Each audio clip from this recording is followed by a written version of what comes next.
ये मैं बात करने जा रहा हूँ विधानसभा से संबंधित जो 2025 में समितियां बनी है।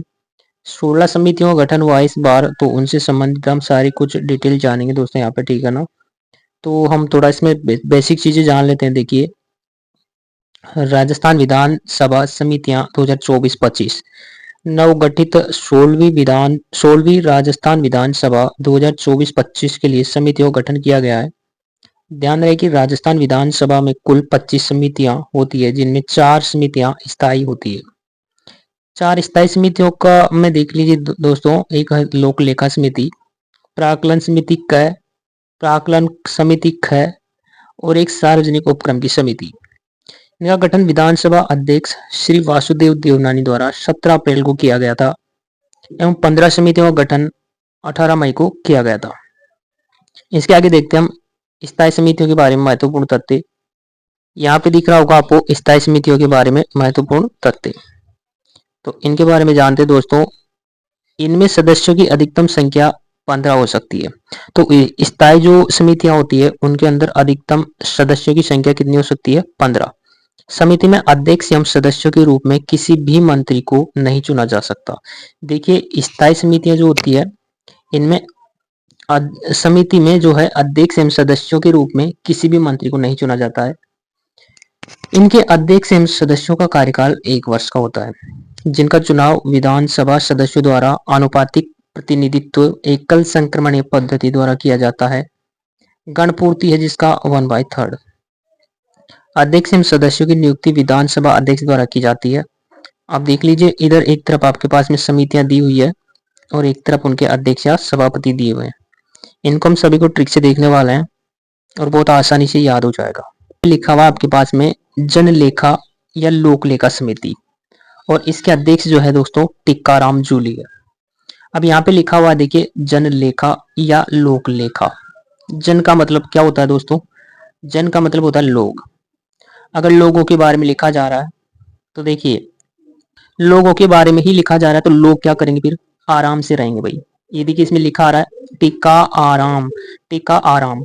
लोगों के बारे में लिखा जा रहा है तो लोग क्या करेंगे? आराम करेंगे भाई, ठीक है ना। आप इस प्रकार थोड़ा सा रिलेट कीजिए। यहाँ पे टीका आराम, देखिए इसको तोड़ दीजिए, टीका प्लस आराम, ठीक है ना। इस प्रकार आराम का इसमें साउंड निकल रहा है। जन का मतलब लोग होता है और जब जन लेखा, लोगों के बारे में लेखा जो का लिखा जाएगा तो फिर लोग क्या करेंगे भाई? आराम करेंगे, ठीक है। टीका आराम, इस प्रकार आपको ये याद आ जाना चाहिए, ठीक है ना। इसके बाद में देखिए प्राक्कलन समिति, और ये प्राक्कलन समिति क्या है भाई, ठीक है ना। अच्छा, प्राक्कलन, देखिए इस प्राक्कलन को धीरे धीरे पढ़िए। प्राक्कलन, आकलन, देखिए इसमें आकलन एक वर्ड आ रहा है। अच्छा, अर्जुन जो थे, अर्जुन, उन्होंने जो है अपने अपने ही लोगों को जब युद्ध में देखा तो उसने क्या आकलन लगाया था भाई? देखिए यहाँ पे अर्जुन लिखा हुआ है और यहाँ पे लिखा हुआ प्राक्कलन, ठीक है ना भाई। प्राक्कलन, प्राक्कलन, प्राक्कलन और क, देखिए अर्जुन लिखा हुआ है, अर्जुन। प्राक्कलन, प्राक्कलन से आप समझिए आकलन। अर्जुन ने अपनों को ही सामने देखकर आकलन लगाया। की का याद मतलब होना चाहिए आपको क। प्राक्कलन क समिति के अध्यक्ष है अर्जुन लाल, ठीक है ना भाई। इस प्रकार आपको ये याद होना चाहिए कि प्राक्कलन, आकलन लगाया अर्जुन ने अपने ही लोगों को युद्ध में देखकर। बोलते हैं कि इनसे ही मैं अपने ही लोगों से कैसे युद्ध करूंगा, ठीक है ना भाई। इस प्रकार उन्होंने आकलन लगाया। इस प्रकार आप इसको याद रख सकते हैं ऐसे रिलेट करके। इसके बाद में लिखा हुआ है प्राक्कलन ख समिति और इसमें जो है बाबू सिंह राठौड़। देखिए यहाँ पे लिखा हुआ प्राक्कलन ख समिति और इसमें लिखा हुआ है बाबू सिंह राठौड़। इसको किस प्रकार रिलेट करोगे दोस्तों? तो देखिए, जैसे इसको हमने रिलेट कर डाला कि आकलन लगाया, ठीक है ना। अर्जुन ने अपनों को सामने देखकर आकलन लगाया। अब इस समय मान लीजिए अगर इस समय कोई अपनों के सामने ऐसे बोले आकलन लगाए तो क्या बोलेगा भाई? ये तो अपने ही लोग हैं, मैं इनके साथ कैसे लड़ाई करूं? तो क्या बोले? अरे बाबू, कोई अपना नहीं होता। देखो यहाँ पे लिखा है ना बाबू, अरे बाबू तुम ऐसा आकलन मत लगाओ, कोई अपना नहीं होता। यहाँ पे देखिए, अरे इस टाइम पे अगर कोई ऐसे बोले तो यही बोलते हैं ना भाई, बाबू इन बातों में कुछ नहीं रखा है, ठीक है ना। ऐसे तो बोलते हैं, यही तो आकलन लगाते हैं। इस प्रकार आपको ये दैनिक लाइफ से रिलेट करके आप इसको याद कर सकते हैं भाई, ठीक है। इसके बाद में देखिए यहाँ पे लिखा हुआ है राजकीय उपक्रम समिति। तो राजकीय उपक्रम समिति के जो अध्यक्ष है यहाँ पे कालीचरण सराफ है, ठीक है। राजकीय उपक्रम समिति। अब देखिए यहाँ पे लिखा हुआ है करम, उपक्रम लिखा हुआ ना दोस्तों। करम किसी में नहीं आ रहा है और में, ठीक है ना, इसी में आ रहा है करम। देखिए करम और किसी भी समिति में नहीं आ रहा है। यहाँ से मैं आपको दिखा देता हूँ। देखिए इधर समिति में, किसी भी समिति में आपको करम शब्द ही नहीं मिलेगा। इसके सिवाय करम किसी में भी आपको नहीं मिलेगा। तो हम इसको देखते हैं राजकीय उपक्रम समिति, ठीक है।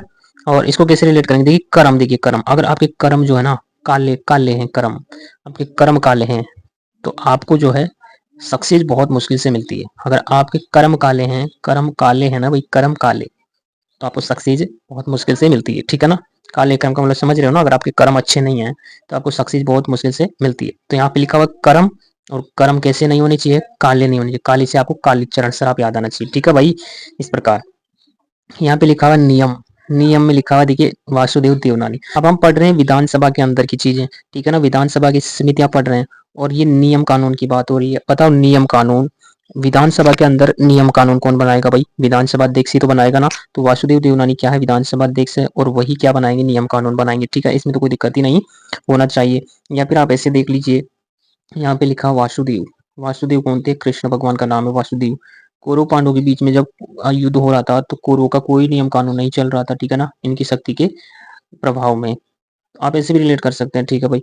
देखिए यहाँ पे लिखा हुआ सदाचार, तो सदाचार में है इसके हरीश चौधरी, ठीक है भाई। अब सदाचार का मतलब होता है अच्छे गुण वाला व्यक्ति, ठीक है ना। अगर आपके गुण अच्छे हैं ना तो हरि भी आपकी सहायता करते हैं भाई, ठीक है ना। आपको अपने सपनों को पूरा करने में हरि भी आपकी सहायता करते हैं। इस प्रकार आप रिलेट कर सकते हैं इसको, कोई समस्या नहीं होगी। इसके बाद में देखिए विशेषाधिकार समिति, विशेषाधिकार समिति के अध्यक्ष जो है यहाँ पे पुष्पेंद्र सिंह है। अच्छा ये दोस्तों डायरेक्ट गूगल का आंकड़ा है भाई, ठीक है ना, जो भी मैं यहाँ पे अपडेट दे रहा हूँ गूगल से लिया गया, डायरेक्टली गूगल से है, ठीक है ना, वेबसाइट से। तो अगर इसमें कुछ आपको इधर उधर का सिस्टम लगे तो आप कमेंट करके जरूर बताएं कि इसमें आपको ये करना चाहिए था, ये करना चाहिए था, ठीक है ना। तो ये तो मैं डायरेक्ट गूगल से करवा रहा हूँ भाई, ठीक है। तो आप यहाँ पे देख सकते हैं विशेषाधिकार समिति, विशेष अधिकार, देखिए यहाँ पे लिखा हुआ इंदर, पुष्प इंदर, इंदर नाम आ रहा है ना भाई, तो विशेष अधिकार, देखिए भाई इंदर का बहुत राजपाट है। अब विशेष अधिकार किसको प्राप्त होंगे, इंदर को ही प्राप्त होंगे, ठीक है ना भाई। विशेष अधिकार किससे प्राप्त होंगे, इंदर को ही प्राप्त होंगे।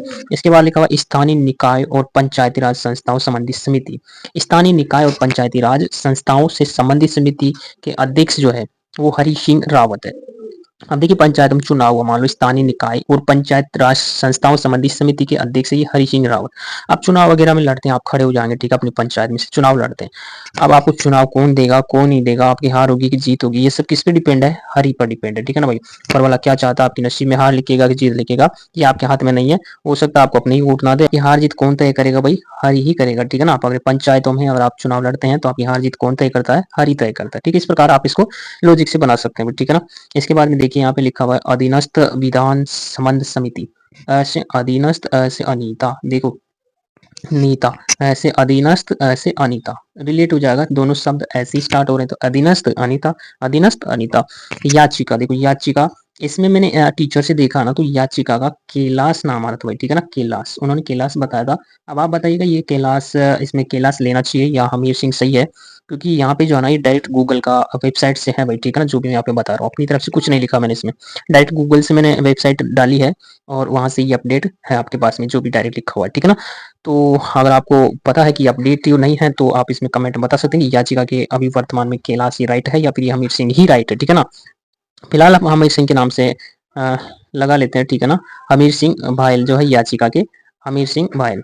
अब देखिए मान लीजिए आपने याचिका लगाई, याचिका याचिका लगाई, अब देखिए यहाँ पे लिखा हुआ हम मीर का आप समझो अमीर, अमीर लिखा हुआ ना अमीर। मान लो आपने कोर्ट में आपने किसी केस के लिए याचिका दायर की। अब अमीर लोग क्या करते हैं भाई, उसको सक्सेस ही नहीं होने देते। अमीर लोग क्या करते हैं भाई, अमीर लोग पैसा भर देते हैं ना, आपकी याचिका को खारिज करवा देते हैं, ठीक है ना, पैसा देके। अमीर लोग आपकी याचिका को जो है, आप याचिका लगाते हो ना तो कोर्ट वगैरह में कभी लगाते हैं ना, याचिका दायर की उन्होंने, ऐसा किया वैसा किया। और मान लो आप कोई केस के लिए याचिका दायर कर रहे हो तो कोई पैसा वाला अमीर व्यक्ति, अमीर होता है ना, उसको आप यहाँ पे लिखा हो अमीर। अब होता तो अमीर है लेकिन आप हमीर समझो, हमीर गलत पढ़ लो भाई, अपने याद करने से मतलब है, ठीक है ना। आप कोई हमीर होता है तो आपकी याचिका को खारिज करवा देता है पैसा भर के, ठीक है ना। इस प्रकार आप इसको याद रख सकते हैं। इसके बाद में देखिए सरकारी आश्वासन संबंधी समिति के अध्यक्ष जितेंद्र कुमार। अब देखिए आपको आश्वासन दे दे कोई कि आप इन्हों लगवा देंगे तो आपका दिल जीत लेता है, मतलब वो आपका क्या कर लेता है, दिल जीत लेता है। आश्वासन, आश्वासन दिया यार भाई, कितना अच्छा इंसान है, आपका दिल जीत लेता है। तो यहाँ पे लिखा ना जीत से जितेंद्र याद आ जाना चाहिए आपको, ठीक है भाई, कोई समस्या नहीं होनी चाहिए इसके अंदर। इसके बाद देखिए यहाँ पे अगला लिखा हुआ है प्रश्न संदर्भ समिति। अब यहाँ पे लिखा हुआ प्रश्न संदर्भ समिति, से संदर्भ से संदीप, से संदर्भ से संदीप, याद आ जाएगा भाई, प्रश्न एवं संदर्भ समिति। अब देखिए प्रश्न और प्रश्न अगर आप करोगे ना, प्रश्नों से संदर्भ को आप समझिए संबंधित, प्रश्नों के संदर्भ में अगर आप किसी से सवाल करोगे तो आपके जीवन में दीपक जलेगा, दीपक जलेगा, ठीक है ना। या फिर आप ऐसे भी याद रख सकते हो कि इधर संदर्भ है, इधर संदीप है, ठीक है। इस प्रकार याद रख सकते हो इसको, कोई दिक्कत। इसके बाद हम देखते हैं पर्यावरण संबंध समिति के अध्यक्ष जो है दयाराम परमार है, ठीक है ना। पर्यावरण संबंधी जो समिति है इसके अध्यक्ष जो है दयाराम परमार है। याद कैसे रखेंगे भाई, इसको पढ़िए पर्यावरण, लिखा तो पर्यावरण है लेकिन आप इसको पढ़िए पर्याहरण, पर्याहरण, इस वर्ण को पढ़िए हरण। कोई हरण करता है ना किसी का तो उसको दया नहीं आती है भाई, क्या नहीं आती है, दया नहीं आती है। वर्ण, इस कोई वर्ण करता है तो उसको क्या नहीं आती है, दया भाव नहीं रहती है। वर्ण को पढ़िए हरण, पर्याहरण, ठीक है ना। तो कोई भी अगर हरण करता है किसी का तो उसको दया नहीं आती है। जैसे रावण ने सीता का हरण किया था तो उसको दया आई थी क्या इसके ऊपर, नहीं आती है, ठीक है। तो इस प्रकार आप इसको याद कर सकते हैं रिलेट करके कि कोई भी यहाँ पे लिखा हुआ है पर्यावरण में क्या लिखा हुआ है लास्ट में वर्ण, इस वर्ण को पढ़ लीजिए हरण। अब कोई भी हरण करता है ना तो उसको दया नहीं आती है भाई, क्या नहीं आती है, दया नहीं आती है। जैसे रावण ने सीता का हरण किया था तो उसको दया आई थी क्या भाई, नहीं आई थी बिल्कुल भी। तो कोई अगर हरण करता है तो उसको क्या नहीं आती है, दया नहीं आती। इस प्रकार आपको याद रख सकते हो कि पर्यावरण, वर्ण आपको याद आएगा हरण, पर्याहरण, ठीक है ना। तो इस प्रकार इसमें दयाराम हो जाएगा। अगला देखिए पुस्तकालय संबंध समिति के अध्यक्ष जो है सुरेंद्र सिंह राठौड़। पुस्तकालय संबंध समिति के सुरेंद्र सिंह राठौड़ है। पुस्तकालय, पुस्तकालय और यहाँ पे लिखा हुआ सुरेंद्र। तो पुस्तक जब आप पढ़ते हो ना भाई, ये देखिए पुस्तकालय लिखा हुआ है, अब पुस्तकालय में क्या पढ़ोगे, पुस्तक ही पढ़ोगे भाई। तो यहाँ पे लिखा हुआ सुर, सुर का मतलब आप समझिए, आपने सुर आपके शब्द, ठीक है ना। पुस्तकालय में जो है ना आपके सुर जो है ना भाई, आपके सुर जो है बहुत ही ज्यादा सुधर जाते हैं। आपको बोलने की सभ्यता आती है। पुस्तकालय में आप किताबें पढ़ते हो तो आपके सुर, आपकी सभ्यता, आपको बोलचाल का तरीका, ये सब कुछ बहुत ही ज्यादा सुधर जाता है। इस प्रकार आप इसको रिलेट कर सकते हैं कि पुस्तकालय क्या सुधर जाता है, आपका सुर सुधर जाता है। पुस्तकालय में क्या सुधर जाता है, सुर सुधर जाता है। याद आएगा जैसे पुस्तकालय दिखाई देगा आपको, आप इमेजिन कीजिए पुस्तकालय में हम क्या पढ़ते थे, पुस्तकें पढ़ते थे। और पुस्तकें पढ़ते हैं तो क्या सुधर जाता है, अपना सुर सुधर जाता है, सुर सुरेंद्र, ठीक है ना भाई। ऐसे आप रिलेट कर पाओगे। यहाँ पे लिखा महिलाओं एवं बालकों कल्याण योजना, कल्याण संबंधी समिति, महिलाओं एवं बालकों के कल्याण संबंधी है। और इसके जो है ना शोभा चौहान है। कौन है इसके, शोभा चौहान। तो देखिए महिलाओं एवं बालकों के कल्याण संबंधी समिति, शोभा चौहान लिखा हुआ यहाँ पे। इसको रिलेट करके कैसे याद करते हैं, देखिए बालक को कल्याण संबंधी योजना। तो देखिए यहाँ पे बालक लिखा आ रहा है, बालक क्या देते हैं, छोटे बालक क्या देते हैं, शोभा देते हैं ना। तो बालक क्या देते हैं, शोभा देते हैं। इस प्रकार आप इसको रिलेट कर देना है, ठीक है। अगला लिखा हुआ यहाँ पे पिछड़ा वर्ग कल्याण संबंधी समिति। तो पिछड़ा वर्ग कल्याण संबंधी समिति में देखिए लिखा आ रहा है पिछड़ा। तो यहाँ पे लिख रहा है ना पिछड़ा। तो देखिए मान लीजिए कोई, मान लो कोई स्टूडेंट जो है क्लास में पिछड़ रहा है तो उसको क्या बोलते हैं, कैसे पिछड़ रहा है यार, तो कैसा पिछड़ रहा है। यहाँ पे लिखा हुआ है ना कैसा राम। तो कैसा को आप पढ़िए कैसे राम, कैसे राम, है ना। तो कैसे पिछड़ रहा है यार, तो इतना कैसे पिछड़ रहा है, कैसे से कैसा राम याद आना चाहिए, पिछड़ से पिछड़ा वर्ग कल्याण संबंधी योजना आपको याद आनी चाहिए। इसके बाद देखिए अनुसूचित जाति कल्याण समिति। अब देखिए अनुसूचित जाति के बारे में बात की जा रही है ना, जाति के बारे में। और जाति के बारे में विश्व में कोई नहीं सोचता है, और जनजाति के बारे में फुल सोचते हैं। तो यहाँ पे लिखा हुआ है कि जनजाति, तो जनजाति के फूल सिंह मीणा, जनजाति के बारे में तो फुल सोचा जाता है, ठीक है ना। लेकिन जाति के बारे में विश्व में कोई सोचता ही नहीं है। इस प्रकार आपको याद हो जाएगा। इसके बाद में लिखा हुआ है यहाँ पे अल्पसंख्यक, ठीक है ना। क्या लिखा हुआ है, अल्पसंख्यक कल्याण संबंध समिति। तो देखिए यहाँ पे लिखा हुआ अल्प, अल्प का मतलब क्या होता है, थोड़ा, और संख्या का मतलब तो संख्या ही होती है, ठीक है। थोड़ी, थोड़ी मात्रा, संख्या का मतलब आप यहाँ पे समझो थोड़ी मात्रा में आपको क्या दूं, मैं वो पौवा दो, पौवा दो भाई ना, थोड़ी मात्रा में पौवा दो। पौवे में क्या आती है, ड्रिंक आती है भाई। तो अल्प, अल्प का मतलब होता है थोड़ा, थोड़ी मात्रा में क्या दो, पौवा दो, और पौवे में क्या होती है, ड्रिंक होती है। इस प्रकार आप इसको रिलेट करके याद कर सकते हैं मेरे भाई, ठीक है ना। और इसमें देखिए अपडेट हो सकता है कुछ, अगर इसमें यहाँ पे गूगल की वेबसाइट से मैंने डाटा बताया है ऐसे का ऐसे, ठीक है ना। मेरी तरफ से कोई चेंज नहीं किया गया इसमें। अगर इसमें कुछ अपडेट है तो आप कमेंट में जरूर अपना राय लिखें इसमें कि किसका कोई नया अगर सदस्य बन चुका है तो, ठीक है ना। तो मिलते हैं हम अगले वीडियो में अगले ट्रिक के साथ में, तब तक के लिए धन्यवाद दोस्तों।